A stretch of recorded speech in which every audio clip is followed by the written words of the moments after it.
Hello दोस्तों, आपका स्वागत है हमारे चैनल देव इन्फॉर्मेटिव ब्लॉग्स पर। तो आज हम बात करेंगे वीडियोग्राफी और सिनेमेटोग्राफी को लेकर, जिसमें कि कुछ हम ऐसे इक्विपमेंट्स के बारे में बात करेंगे जिससे कि आप अपने वीडियोग्राफी और सिनेमेटोग्राफी को काफ़ी अच्छा कर पाएंगे। अगर आप प्री वेडिंग शूट कर रहे हैं या फिर आप वेडिंग में सिनेमेटोग्राफी करना चाहते हैं तो वहाँ पर आपके लिए क्या ज़रूरी सामान है, क्या ज़रूरी इक्विपमेंट्स हैं आपके पास होने चाहिए, जिससे कि आपकी जो सिनेमेटोग्राफी है वो नेक्स्ट लेवल पर काफ़ी अच्छे लेवल पर हो जाएगी। और ये मैं सबसे बेसिक चीज़ें बता रहा हूँ जो कि आप अगर अपने साथ रखते हैं तो आप अपने काम को बहुत अच्छा कर पाएंगे। तो अभी तक जिन्होंने भी हमारे चैनल को सब्सक्राइब ना किया वो हमारे चैनल को सब्सक्राइब कर लें। हम अपने चैनल पर ऐसे ही वीडियोग्राफी, फोटोग्राफी और सिनेमेटोग्राफी से लेकर इस जानकारियों को लेकर आते हैं, जिससे कि आप अपने काम को सुधार पाएंगे और काफ़ी अच्छा कर पाएंगे।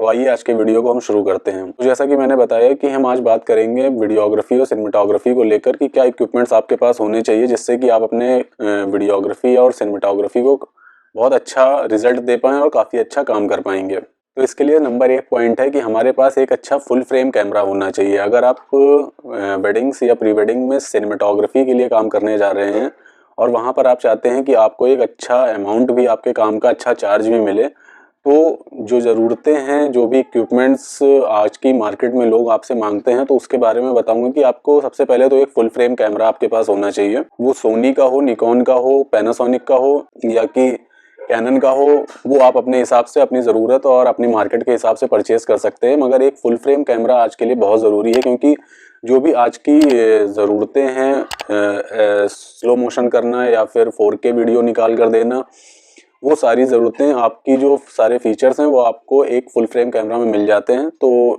इससे आपका वीडियो भी काफ़ी अच्छा निकल कर आता है। तो सबसे पहला तो यही है कि आपके पास एक फुल फ्रेम कैमरा होना चाहिए। और जब भी आप एक कैमरा परचेज़ करते हैं तो कम से कम 2 एक्स्ट्रा बैटरीज और आप इसके साथ परचेज़ करें, क्योंकि जब आप शूट करने के लिए निकल रहे हैं तो वहाँ पर शूटिंग प्लेस पर आपको बैटरीज चार्जिंग का ऑप्शन मिलेगा या नहीं मिलेगा, ये आपको पता नहीं होता। तो वहाँ पर अगर आपकी बैटरीज ख़त्म हो जाती हैं शूटिंग के दौरान तो आप कैसे मैनेज करेंगे, तो वहाँ पे बहुत ज़्यादा प्रॉब्लम हो सकती है। तो आप अपना जब भी कैमरा परचेज़ करते हैं उसके साथ 2 एक्स्ट्रा बैटरीज भी ले लें, कि जब आप शूट करने से पहले अपने घर पर ही उनको पहले से ही चार्ज कर लें और वहाँ पर जाकर आप कम से कम 2-3 बैटरीज को अपना रिप्लेस करके अपने काम को पूरा कर पाएंगे और इससे ज़्यादा बैटरीज वहाँ पर लगती भी नहीं है। जब आपने एक फुल फ्रेम कैमरा परचेज़ कर लिया है तो इसके साथ जो एक कुछ लेंसेज आपके पास होने चाहिए। अगर आप सिनेमेटोग्राफी करने जा रहे हैं तो आपके पास कुछ प्राइम लेंसेज होने चाहिए जो कि आपको अलग अलग सिचुएशंस के अकॉर्डिंग यूज़ करने हैं और उसके बाद आपका जो रिजल्ट है वो काफ़ी बेहतर आएगा, काफ़ी अच्छा आएगा। तो इसके लिए आपके पास नंबर 1 35mm 1.4 अपर्चर का एक लेंस होना चाहिए। 35mm 1.4 अपर्चर से आप काफ़ी अच्छे बोके रिजल्ट निकाल पाएंगे। आप मतलब गेटिंग रेडी अच्छा कर पाएंगे, कपल्स के पोर्ट्रेट आप अच्छे से शूट कर सकते हैं। अगर आप प्री वेडिंग शूट करने जा रहे हैं तो वहाँ पर भी आप अच्छे क्लोजअप ले सकते हैं और साथ में वाइड एंगल शॉट भी आप इससे अच्छे से निकाल पाएंगे। दूसरा, आपके पास एक 85mm 1.8 का अपर्चर के साथ एक 85mm लेंस होना चाहिए। अगर आप 85mm अपने साथ रखते हैं तो आप टेली शॉट्स काफ़ी अच्छे निकाल पाएंगे और दूर से ही लोगों के कैंडिड शॉट्स लेने में ये आपकी हेल्प करेगा, जिससे कि जो वीडियोग्राफी या सिनेमेटोग्राफी में जो कैंडिड मूवमेंट्स आप अपने वीडियोस में ऐड करते हैं तो वहाँ पर वो जो शॉट्स निकलने हैं वो आपके 85mm के द्वारा ही निकलेंगे। तीसरा, आपके पास एक वाइड एंगल लेंस होना चाहिए। यहाँ पर मैं आपको सजेस्ट करूंगा एक 1635 जो जूम लेंस होगा। दूसरा, आप 1728mm का एक 2.8 अपर्चर का लेंस ले सकते हैं। ये जो 1635 या फिर 1728 के मूवेबल जूम लेंस हैं, इससे आप अपने डेकोरेशन पार्ट को काफ़ी अच्छे से शूट कर सकते हैं। दूसरा, अगर आप प्री वेडिंग शूट कर रहे हैं और आप अगर आउटडोर शूट करने जा रहे हैं तो वहाँ पर आपको एक वाइड लेंस रखना बहुत ज़्यादा ज़रूरी है, जिससे कि आप अगर वाइड एंगल शूट कर रहे हैं तो वहाँ पर जो बाहर की सीनरीज होंगी, बाहर का जो इन्वायरमेंट होगा, वो आप इस वाइड एंगल लेंस के द्वारा काफ़ी अच्छे से दिखा पाएंगे।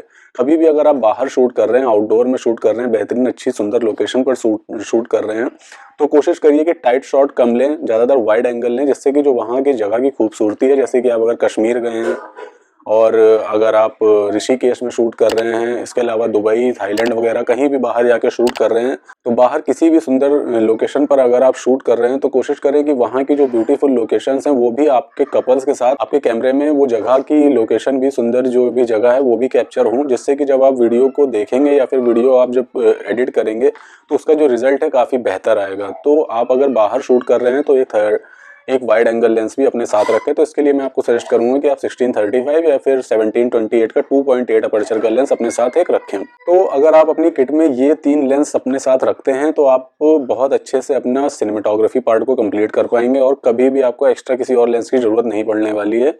जहाँ तक मैंने अभी तक यूज़ किया है तो आप मैक्सिमम आपका काम सिनेमेटोग्राफी का बहुत अच्छी तरीके से इन 3 लेंसेज से पूरा हो जाएगा और आपका जो रिजल्ट है बहुत ही अच्छा आएगा। तीसरा पॉइंट है कि आप अपने साथ एक एलईडी लाइट रखें और इसके साथ 2 एक्स्ट्रा बैटरीज रखें। ये बैटरीज आपके जो शूट में डार्क कहीं पे सिचुएशन होगी या फिर कभी आप पोर्ट्रेट कपल शूट कर रहे हैं और बाहर शूट कर रहे हैं तो वहाँ पर इन लाइट्स को आप अपने हिसाब से यूज़ कर पाएंगे। साथ ही आजकल जैसे इन्वायरमेंट को चेंज करने के लिए RGB लाइट हर सिनेमेटोग्राफर प्रेफर करता है, तो आप अपने साथ एक RGB लाइट भी लें। इसको आप अपने मूड के हिसाब से रेड, ग्रीन या ब्लू या फिर एक मल्टीपल लाइट के इन्हेंसमेंट के लिए आप इसको यूज़ कर सकते हैं।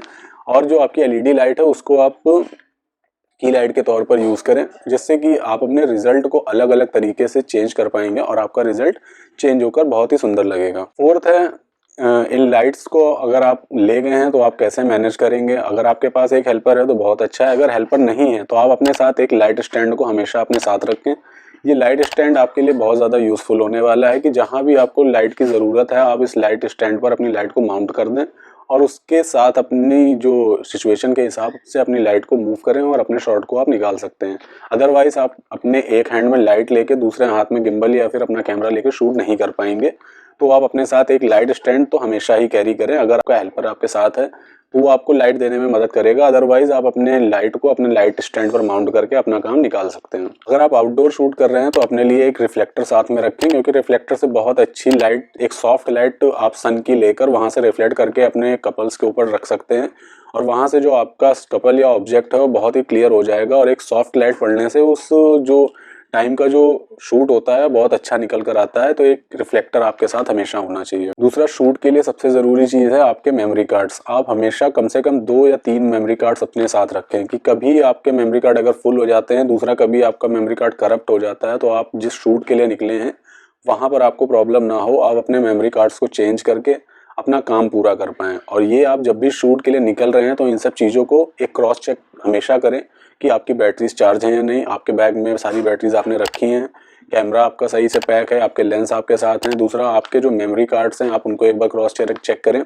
और दूसरा, जब भी आप शूट करके आते हैं आप अपने मेमोरी कार्ड्स को उसी समय कॉपी करके उनको इरेज कर लें, क्योंकि आप जब शूट के लिए निकल चुके हैं और आपने वहाँ पर देखा कि आपका डेटा एक मेमोरी कार्ड में है, तो या तो अगर आप कंफ्यूजन में है कि आपने डेटा कॉपी किया या नहीं किया है तो आप प्रॉब्लम में आ जाएंगे, क्योंकि अब आप उसको इरेज नहीं कर सकते। दूसरा, आपकी कोई इंपॉर्टेंट मूवमेंट चल रही है शूटिंग की और अगर आपने वहां पर मेमोरी कार्ड लगाया और अभी आपको फॉर्मेट करना बाकी है तो वो मूवमेंट आपके लिए रुकेगी नहीं, क्योंकि वेडिंग्स में कोई चीज़ें रुकती नहीं है, वो एक फ्लो में चलता जाता है। अगर वो मूवमेंट निकल गया तो आप दोबारा से कैप्चर नहीं कर पाएंगे। तो आप अपने मेमोरी कार्ड्स को जब आप शूट से वापस आते हैं तो उसी समय डेटा कॉपी करें, उनका बैकअप लें और अपने मेमोरी कार्ड्स को क्लियर करके फॉर्मेट करके अपने बैग्स में रखें, जिससे कि जब भी आप शूट करने जा रहे हो तो तुरंत आप अपना मेमोरी कार्ड लगाएं और आप अपने शूट के लिए रेडी हो जाएं। और इसमें एक इम्पॉर्टेंट चीज़ और है जो कि बहुत ज़्यादा इम्पॉर्टेंट है आपके वीडियोग्राफी के लिए, आपका गिम्बल। जब भी आप सिनेमेटोग्राफी की बात करते हैं तो गिम्बल आपके लिए बहुत इंपॉर्टेंट हो जाता है, क्योंकि अगर आप रनिंग शॉट ले रहे हैं या फिर मूविंग शॉट ले रहे हैं तो वहाँ पर जो गिम्बल होता है आपको स्टेबिलिटी देता है आपके सारे शॉट्स के लिए।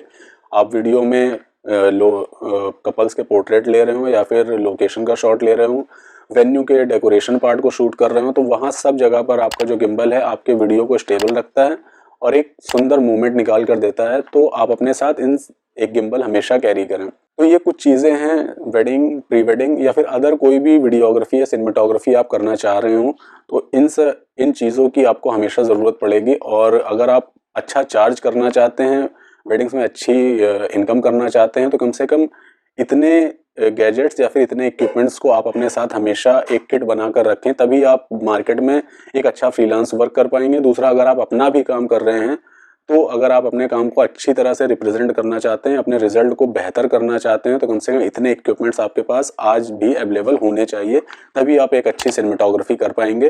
तो आशा करता हूँ ये वीडियो आपको पसंद आया होगा। आगे और भी ऐसे इन्फॉर्मेटिव वीडियोस के लिए हमारे चैनल को सब्सक्राइब करें। आज का वीडियो पूरा देखने के लिए आपका बहुत बहुत धन्यवाद।